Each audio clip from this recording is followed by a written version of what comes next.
Yo, what up guys? Welcome back to another video. Today we're going to be doing a tier list video. I haven't done a tier list video ever on my channel before, so I thought it'd be kind of fun. I noticed that there's a lack of support tier lists. So yeah, these are all the gods I've went through and picked through all the aspects, physical, magical, all that kind of stuff. So I went and picked through everything I would deem you should actually pick / be considered viable in ranked. So this is mainly for like ranked. So yeah. If you're looking to climb, to hit Deity and kind of stuff, these are probably the gods you want to be picking, and that kind of stuff. So we're just gonna go in order from what I have here. So we'll actually start. So the first god I have is Nut Aspect. I actually think it's really bad. It got nerfed a lot. You still do get some value out of the character in support, but it's just simply better in mid by a lot. So I don't think it's unplayable, but I definitely think it's probably best to not be picked. Next we have Apollo Aspect. I think it's okay. I mean, you can get decent pressure. It kind of works interestingly with like Gilded Arrow and that kind of stuff. You can get a lot of like cheese pressure and cheese objectives. I don't think it's actually something you should be picking if you're trying to like hard win the game. But I mean, it's fun, and I still play it, even though it's not great. The build doesn't really work anymore with the Eros bow, War Flag, that kind of a build doesn't really work as well anymore due to like item nerfs and that kind of stuff. So I wouldn't really bother picking it specifically. Next we have Base Ganesh. I actually think Base Ganesh is like not that bad. I would say it's probably B. It's definitely better than these two by a decent margin. The character shell has value, good lockdown for like peeling your backline. I just don't think it's like the pressure picks you want to be picking in rank to try and like get kills and make plays and that kind of stuff. Ganesh Aspect is also F. You can cheese and get a lot of kills with it early, kind of. But like it's just bad into like the best characters, and you really offer nothing from your team besides damage. You don't have any like really decent CC, so I don't really think it's that worth it. Next we have Krabraken Base, obviously. I think Krabraken is fine. I'd say it's actually probably B. I think Krabraken's fine. The problem with Krabraken is I think it is better in solo and mid, even with the aspect. So I think if you're picking this character, it's better going there, even in ranked. He does have kind of some trouble into the top supports, like locking them down and that kind of stuff. He can have value for like like the wall and lockdown with his CC and stuff. But I just don't think that this is like the best pick to be playing in ranked to like truly get ranked up and that kind of stuff. Next we have Emoja. Emoja is fantastic. If you are good at utilizing your one and hitting like the double bubble bounces or like the stun, this character you can literally just solo backliners. I don't think she's S just because I think the S is kind of for like these characters are just like blatantly the best. I think she's like bordering on that line. This character with like Bluestone is really good. Bluestone is super strong. She stacks Prophetic really well as well. Can utilize Raver, and Raver is like one of the best items, especially in support with these gods that can just consistently proc it. If you want to rank up, I think Emoji is definitely a solid pick for that. And yeah, next we also have Sobek, which I think is kind of in the same tier. The pluck is always useful. If you're plucking a backliner into your team, they're probably going to die. The reason why I wouldn't put Sobek S is because knowing when to pluck and when not to pluck. If you're at a late game team fight and you pluck in the beads, you're just going to get blown up instantly or get your ult force and have to back. The biggest thing with this character is knowing when to pluck and when not to pluck. So this character has the ability to be S tier, just knowing how to play around the pluck, and it also has the ability to be like D tier if you're just like inting on the character, right? So you have to be really careful of that. Next we have Atlas. It pains me to say it. So at the time of this video, they've removed Atlas aspects, so that's no longer a thing. It's only base. You can't really play Atlas in this game the same you could in SMITE 1. He's not able to like super lock people down with like his 2 anymore. I find the like his slam AoE auto attack is a little clunky too. He's one of my favorite gods, but I just don't think that he's better than these characters, and you should be picking him that often in ranked. Next, we have Base Baron, which I think is another fantastic pick. This god heavily relies on like mechanics. You got to be hitting your 3, you got to be hitting your combo. His ult is great. He matches up fairly well into some of the top supports. Even the top gods in the game. Can do a lot of damage. Has good peel. He kind of has it all. Just wouldn't say he's the best character in the game.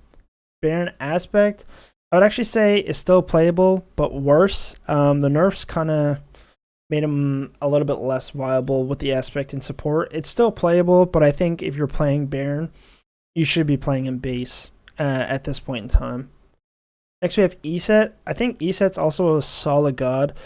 The Lifebinder meta is kind of fallen by the wayside. She uses that character or that item very well, but I don't really think she's like a cloak god. I feel like she kind of, when you play her, especially into the top characters in the game, you kind of have to be focusing on your team, right? She can't really do as much engaging and that kind of stuff. So I think it's probably better to just leave her in B tier. I think these gods outperform Eset in like a ranked pick. There's still times she can be picked, but I don't think it's necessarily she's like super amazing. Next we have Athena. I think Athena's in the same category as Sobek. It's all about the taunt, knowing when to taunt, how to taunt. I just think that the taunt is significantly less impactful than Sobek Pluck. I think it's still good. You have your dash taunt. If you are dash 3ing then taunting, you're playing the character completely wrong. Yeah. I mean, she's good. You can play her. There's definitely comps and teams that she's really good, but other times she's not super great. Ardeo, I'd actually say Ardio's probably C tier. She does have viability, but if you're playing her, she just needs to be played in the solo lane. She does have like the cripple. You can have decent lockdown. But a lot of the time she has no CC immunity, which is kind of a big thing in support. You're not as tanky as you are in solo lane either. You don't get your items as fast. She kind of benefits through that. You can't get blue zone in support, but it's still not great. Ardeo Aspect is the same thing. I think it's just a worse variation of Ardeo. I think it's probably closer to being that it shouldn't be played at all. Especially in support. Maybe you could put it up to C. You could probably move Ardeo to B and the Aspect to C, but still, I think that this character is really good in solo lane, not great in support at all. Next, you have Scylla Aspect, which is also going up to A. I think Scylla is great Aspect. She uses the items well. This character is fully dependent on mechanics, stacking your ulting on cooldown to get as many passive stacks as you can. It's also really safe. It's hard to die a lot on Scylla's Aspect. So if you're playing it correctly, you can get away with a lot of kind of really annoying plays, just consistently poking the backliners and stuff like that. So yeah, this character is great if you're hitting your buttons, not so great if you're not. So yeah, make sure if you're going to pick that character, you're hitting your abilities. Next one is Sylvanas. I would say Sylvanas is probably B tier. Probably hovering towards the bottom of B, top of C. If you are hitting your pulls on Sylvanas, you're doing God's work. You're absolutely owning. But he has really bad matchups into the top characters. He doesn't do great into Baron, doesn't do great into Sobek, doesn't do great into Emoja, Scylla. It's really hard to get a good Sylvanas game, but if you can get a good Sylvanas game going, that's awesome. Next we have Honor. I don't think almost anybody should be playing Honor support. I was talking to a couple of my friends about it. They said that it should be on the list because it is an actual legitimate viable pick. Similar to Apollo Aspect, it's kind of just not the meta for it. You don't really have the items that you want to be using. He does stack Prophetic really well, obviously, with the ranged autos and that kind of stuff, but if you're picking this god, I don't think it's a great indicator of winning ranked games. And a lot of the time, your ranked teammates will just say that this is a bad pick and immediately just be like, get tilted immediately, right? So yeah, wouldn't go picking it. Bacchus is another character, not super great right now. He's playable, but doesn't do great into these gods, doesn't do great into these gods. He was back a long time ago when the game first came out. He was the best support, best god in the game. Ever since kind of some item nerfs and characters that just have always been bad matchups from him, all the way from Smite 1, have kind of made him a little bit worse. The aspect, I think, is also not great. The whole point of Bacchus aspect is cheesing the wave 1 and trying to get a kill really quick. If that happens, yeah, you can potentially snowball the game and, blow out dueling that way, maybe get like a free gold and stuff, but generally I don't think it should be played. Kate aspect, that's staying in F. This god is absolutely dog shit in support. If you're playing the aspect support, you are griefing the game. It's unplayable. If you pick it, you should be reported. Geb is terrible. I like Geb. He's not viable in this meta in support at all. He was extremely viable not too long ago with the aspect in ADC, which, gave crazy pressure, but he's not viable in support. If you pick it, don't pick Geb expecting to own and win your team games off of it. Like, it's just not good. Don't pick Geb. There's not much more I can say about it. Raw aspect, also not great. You have a lot of healing for your team, which is cool, but that's about all you do. You're not a frontliner. You offer healing, and that's it. So, and a lot of the top picks like Sobek and Cerberus, which will be coming up, do really well into healing, and gods like Aphrodite also do really well into healing. She just heals more and has more utility for her team, so it's just not a great look. Right aspect, another D tier. We got a lot of D tiers here. It's terrible, but it's really fun. You can play base rat or rat aspect. I only have the aspect here. You can run around, like double jungling kind of, and it can be a legitimate way to win rank games. You're not tanky. You kind of have to play like, unironically, a rat. Just kind of mess with the jungler and that kind of stuff. It's a really hard play style, but it can be rewarding in certain rank games. I wouldn't suggest playing it. The only reason it's here is because it's super fun. Next, we have Sobek aspect, F tier. This character is only viable because of the pluck. Not only viable, but heavily reliant on the pluck and support.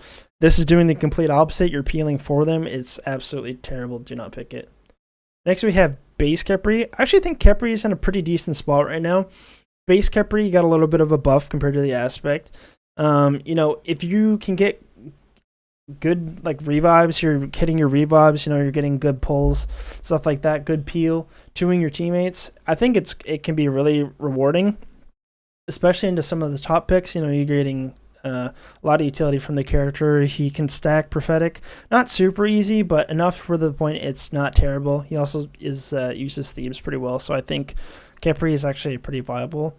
I would say the exact same thing about the aspect. I would just say it's probably worse. I think now that's kind of how it works. The aspect doesn't really change that much about the character, so therefore it's kind of the same thing. It's just a little bit worse now with the changes. That's it. Next, we have Aphrodite, which is our first S tier pick. In this meta, ADC can win you the game individually. If you are Aphrodite locked to an Ishtar or any hunter that is building the correct items and playing correctly, you can 2v5 the game. The jungler can't stop it, the solo laner can't stop it, the other support can't stop it. This is a potential pick that you can just climb. However, it is dependent on your teammates. You're not going to carry with Aphro, but with Aphrodite, you have the potential to make your teammates literally 1v5. So for the reason that, the ceiling is so high, I think it is just like an S tier pick, and if you want to be playing it, it should be played.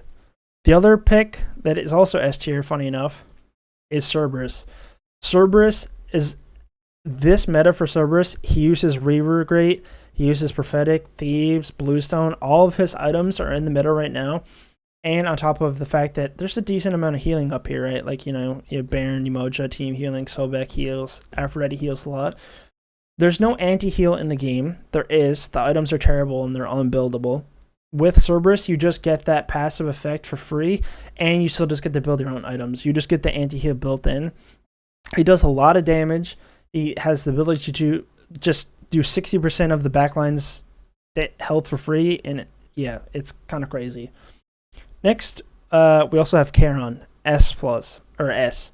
He's up there with these characters. He's kind of a backline support, a little bit different to Cerberus. He has a great matchup into Cerberus, but Cerberus has too many points that are just, it makes too much sense. Like, he has everything going for him. Charon uses Reaver great, uses Bluestone, Prophetic. It's kind of the theme with these top supports. Can use all these items, so it's great. He has a great, he has great utility for his team. He has great CC, his safety and his dash, his CC immune ult that does a lot of damage. It's just a great pick. I think he does potentially struggle into some of these other characters, but his use of Reaver and Bluestone, you can literally be doing half of the enemy's team's health just on your own. Like, a lot of the time I play Charon support in ranked, I'll have top damage in the entire lobby just because of how much damage this character can put out while being still pretty tanky. Next, we have the Morgan and the Morgan aspect.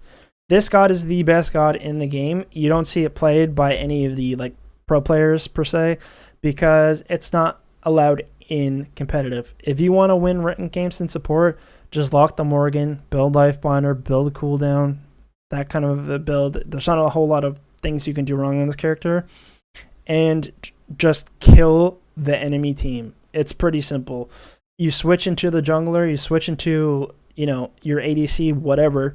If you get good transformations, great. If there's no good transformations, doesn't matter.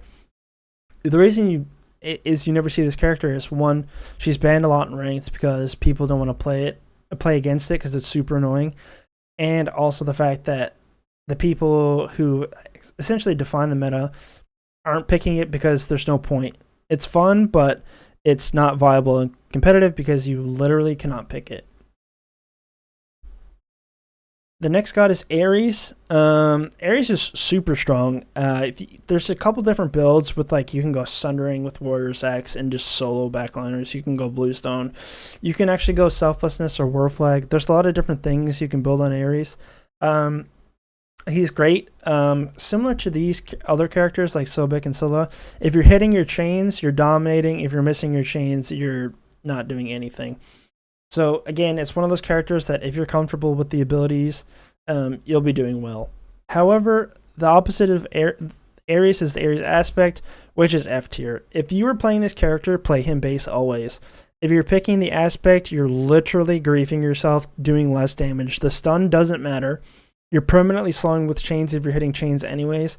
Plus, you're getting beads with your ult. Even chains can get beads for themselves. Do not play Ares aspect if you want to rank up. Play Ares base, and it's way better.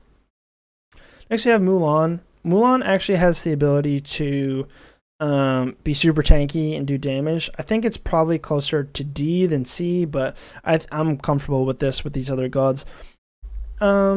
She uses some of the items well. It's kind of like a pressure pick, just constantly kill lane and shove it down. She doesn't have much peel. She doesn't have much utility outside of damage. Her ult is nice. You can save yourself and make pretty big plays with it sometimes, but generally I would stick away from this character if you want to rank up. Next, we have Guan Yu aspect. I would say Guan Yu aspect is probably a B tier. Similar to Sylvanas, offers a lot of healing, and that's about it. His ult can be really useful.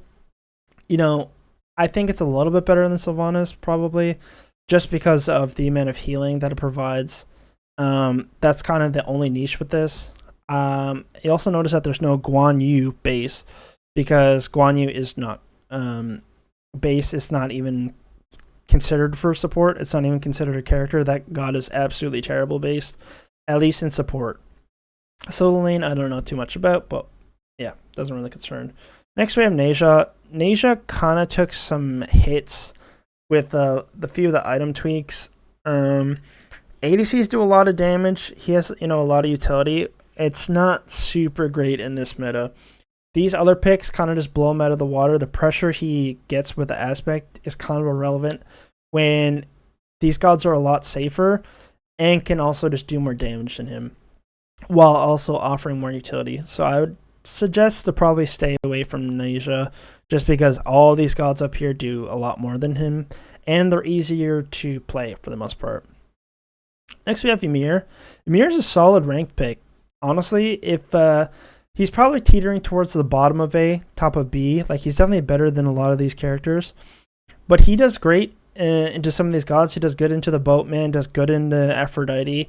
Can be really good into the Morgan with Bluestone. That kind of stuff. You can go... There's a little bit of a cheese build you can get with Wingblade and stuff like that. But I think Ymir is always going to be a solid support because he has one of the best abilities in the game, which is his wall. The wall can be... With there being so many like walls already on the map, being able to like get different wall positions and lock people out, it's always a strong ability. His items are good. He doesn't use Prophetic very well, but you don't really need it. You can just go Hexstone, Stampede in that slot, and then go Thebes, and you have 1,000,000 HP anyways, so it doesn't really matter. Next we have my personal favorite, Thor. Thor is similar to Ymir. He has a lot of early pressure with his aspect. Base Thor isn't viable in support. The wall is always strong. You just don't have as much follow-up damage on your own, so if you are walling, make sure you have your mid laner to toss some abilities or your ADC to throw auto attacks or something like that. The only problem with this character is Thor behind feels very bad even when you're even or behind. He doesn't have the utility like a lot of these other gods have, even if they are, potentially on the back foot. However, if he's ahead, he can kind of run the game. You're like a roaming jungler where you have no responsibility to clear camps. You can just gank and kill people. However, it is a really hard pick. Thor is a hard character. So if you are going to play it, I'd probably practice it. Make sure you have your Thor mechanics down before you just start running it in ranked. And last but not least is probably Morgan aspect. This is another pick I don't think most people should probably be picking. However, the top support players in the game can make it work, and then so for that reason I put it here. If you practice it, obviously you'll get better at it. That's just kind of the way it works. There's a couple of different builds you can go with it, so make sure you check out, like the builds before you just start running it and building bad items.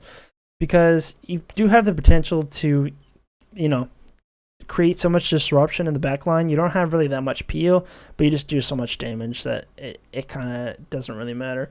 Same thing with it's kind of like in the same boat as Thor, where if it's behind, you don't really do much, but if you're ahead, you can potentially snowball the game for your team. So this is what I would say is probably the top supports. If you want to consistently be winning your rank games and having high impact, play the S and A tier characters. Obviously, like the B and C characters have some viability, but I don't really think that they should be played as often as these characters up here. I'd probably stay away from the Morgan. She's a hard character, so make sure if you are picking her, you play her correctly. Same thing with some of these other picks that will come with time. I think this is this is what I would be playing in ranked if my sole purpose was to try and rank up and that kind of stuff. So yeah, if you guys enjoyed, make sure to leave a like. If you have any comments about the tier list, leave them down below. We can discuss why you're wrong and I'm right. Just kidding. But yeah, thank you guys for watching, and I'll catch you in the next one. Videos will be back, hopefully more normally. I did take a little bit of a break due to just getting frustrated with the game and not having a lot of fun. So yeah, if you guys enjoyed, make sure to leave a like, comment, subscribe, and I'll see you in the next one. Bye bye.